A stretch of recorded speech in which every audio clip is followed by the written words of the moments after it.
Hi everyone. This episode is going to be a little different than the other episodes. For those of you that are subscribers to the channel, you'll notice that I took down my regular content because I'm rearranging some things to start a new series. And this new series is where I share my personal experiences that I went through when dealing with narcissists. And in this particular episode, I want to talk about the people that abused me. My mother, which nothing about that is a mother. Mothers don't beat up on their children. Mothers don't discard their children. Mothers don't use their children to cover up their crimes. Mothers don't lie to people about their child and say their child is the sick one, knowing damn well they're at home punching the kid in the face, beating up the kid, abusing the kid. But this is what I lived in my whole life, even as an adult. My mother beat the living hell out of me back in January of 2023, and Wood County law enforcement here in Ohio, out in Bowling Green in this area, the deputies, all of them, and the sergeant that came out here, Sergeant Taylor, he's right in on it. He was gaslighting me, refused to help me. This entire police department refused to give me the body cam footage where I could prove that the sergeant and the other deputies were gaslighting me, defending the poor 70-year-old lady that just beat the living hell out of me. And I tried to tell them she's an abuser, she's an abuser. I even told them the exact manipulation tactics that my mother would use to avoid accountability. And sure enough, she did. Darvo, gaslighting, I even explained. They said, we find it hard to believe that a 70-year-old woman would beat up on you like that. I had a black eye, a busted lip, scratches all over my face. What I did that to myself. I said, let's get the body cam footage. Let's get the 911 calls. Do you think any of those people out in Wood County Sheriff's Department, do you think any of those prosecutors in the city or the county, because I contacted everybody, but they're all covering each other's stuff up. They're all covering it up. They're all covering for Sergeant Taylor and the other deputies that came out here that are all protecting each other. They think it's okay to let people get beat up and abused. But when you're dealing with other narcissists that are coming out to these calls, narcissists, abusers protect abusers. That's right. And the Wood County Sheriff's Department, for nearly a year, I have been asking to press charges against my mother that beat me in January, because she's been beating me up my whole life. I asked for body cam footage so that I could prove that the sergeant and the other deputies out there didn't even make a solid attempt to help me or find out the truth. I even explained to them that she was using Darvo and gaslighting, and they didn't care. They said they found it hard to believe. And the Wood County Sheriff's Department refuses to give up the body cam footage or the 911 call so I can prove that the woman did beat me up. But they know she beat me up. They know it. They just don't care, because these deputies come out here all the time where I live. They think they're better than everyone. I remember when I was getting bullied out here where I'm at. These people think it's cute because I'm autistic. People really get a rise out of bullying autistic people. And shame on all of you that do that. It's disgusting. And these cops shouldn't even have these jobs. They really shouldn't, because I tell you what, they're not serving and they're definitely not protecting. What they have is a power trip. And they get off on thinking that they can treat people like they're lesser than them because they have a badge and a gun. And I want to mention another thing about one of the investigators for the prosecutor's office, Mr. Todd Curtis. Todd Curtis, I have a recorded phone conversation with him, catching him in his exact lies about him not knowing if the deputies wear body cams or not. He acted like he didn't know. So what kind of investigator for the county prosecutor's office, city prosecutor, whatever prosecutor he works for out there in Wood County, doesn't know if the deputies wear body cams or not? When I said, well, I'd like the body cam footage to prove what Sergeant Taylor and some of these other deputies have said to me. The one deputy, Barossi, that was out here, when I looked at her and I said, how can Sergeant Taylor say that he doesn't believe me? Look at my face. I've got scratches. This and that. She goes, oh, ma'am, it wasn't my call. I don't care whose call it is. When you see something going on, you do the right thing, Barossi.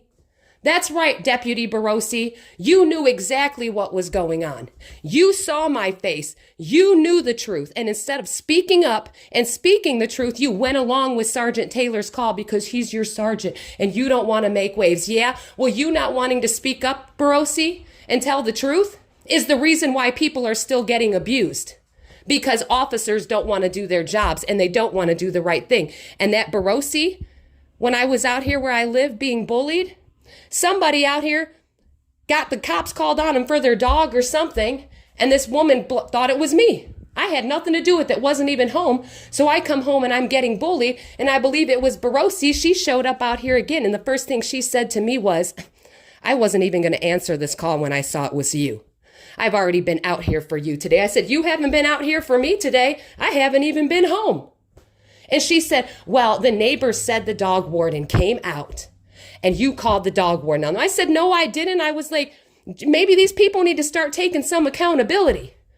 It must be my fault because you didn't have tags on your dog. Well, let me tell you what. I didn't call the dog warden on you. I didn't even know you had a dog. But that deputy, the first thing she said to me was, I wasn't even going to come out here because it was me. What kind of officer says to a person, when I'm reaching out for help because I'm getting bullied and people are out here threatening to beat me up and I don't understand why, and I find out it's because of something I had nothing to do with. But that officer, she felt the need to tell me she didn't even want to answer the call when she saw it was for me. These are the people you're paying to serve and protect. And I want to see that body cam footage too. In fact, I want to see every officer that I've interacted with out here. I want to see all their body cam footage so we can go ahead and put it all together. And we can go ahead and start exposing these officers that think it's okay to treat people like that, especially people that need help. But that's what happens. These deputies come out here and you're crying and begging for help and they don't care. They just see you as another problem, another lost cause, another waste of their time. And people are still getting beat up. People are still getting abused because officers like that respond to calls and don't listen to the victims. And then when the victim tries to hold everybody accountable by asking for body cam footage, by asking for 911 calls, by reaching out to the prosecutors and the investigators, and no one even so much as thought of returning a call to me. But that's okay because I've got every conversation recorded that I've had with every single deputy on the phone. And I've got all of you. In fact, and Todd Curtis caught him in multiple lies.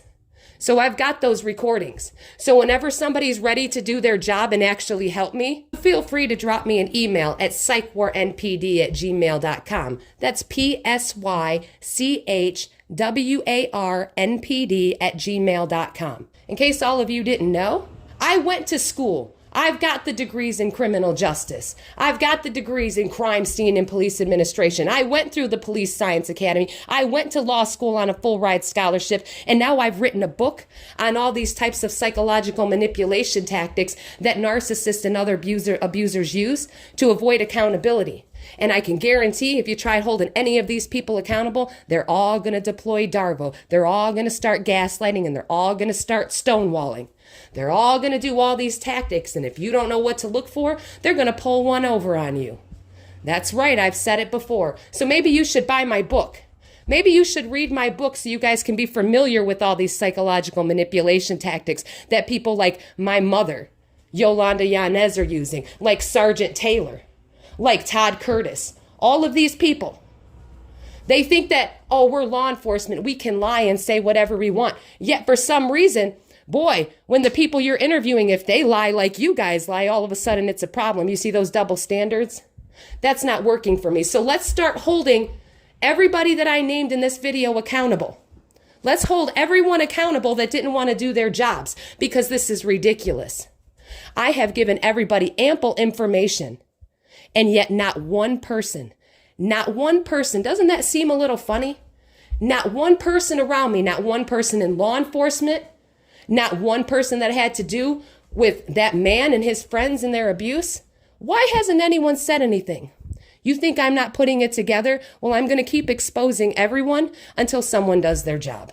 And for all of you that are friends with my mother, that know exactly what's going on, every single one of you that I reached out to, all of you, all her little friends, everybody at the VFW, I'm going to start naming your names next because maybe everybody needs to know how all of you were in on it and helped my mother abuse me. And you all enabled her behavior because I reached out to all of you, showed you the pictures of her beating me up. In fact, all of you know what kind of person she is and what all of you do, enable her behavior. What did all of you do that are over there working in her little underground nursing ring with my aunt?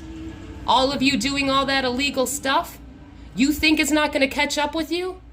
You all had an opportunity to do the right thing and stand up and do the right thing and do what was right because you know what kind of person she is, you know what she's into, and you know that she's been abusing me.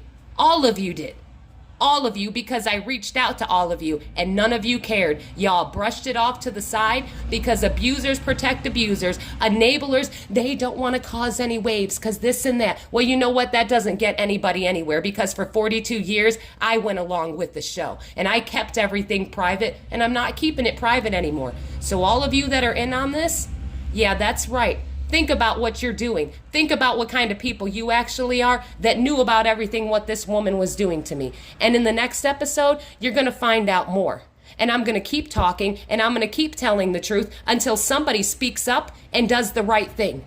Because I've had enough of everybody's lies and protecting these abusers because you're all enablers and abusers too. Because only abusers protect abusers. And this is what you are all into. So keep protecting each other. Because eventually it's going to catch up with all of you. And I promise you that. Because I'm going to find a way to make sure all of you are held accountable for your crimes, for the murders, for pretending to be nurses and patients are dying. And all of you working in that little nursing ring there, you're going to get caught doing all this shady stuff. And I'm going to keep making episodes until somebody hears it and somebody finds out what all of you are doing. Thanks for listening, guys. I hope you enjoyed this episode. I'm going to keep speaking the truth because I'm going to figure out how to put these narcissists in jail or do something to start holding them accountable for their crimes. Because the problem is that like the narcissist, they're everywhere. They're not just the people you date. They're not just your parents. They're everywhere and they work in all these jobs no matter where you go. Therapists, doctors, it doesn't matter. These people are so good at keeping up their mask. And if you don't know the manipulation tactics to look for, they will pull one over on you. And if you happen to be another narcissist or another abuser who uses these same tactics, well, narcissists stick together. Abusers stick together. Thank you guys for listening. I hope you enjoyed this episode. Stay safe, stay strong, and keep getting the knowledge. You are all going to be amazing.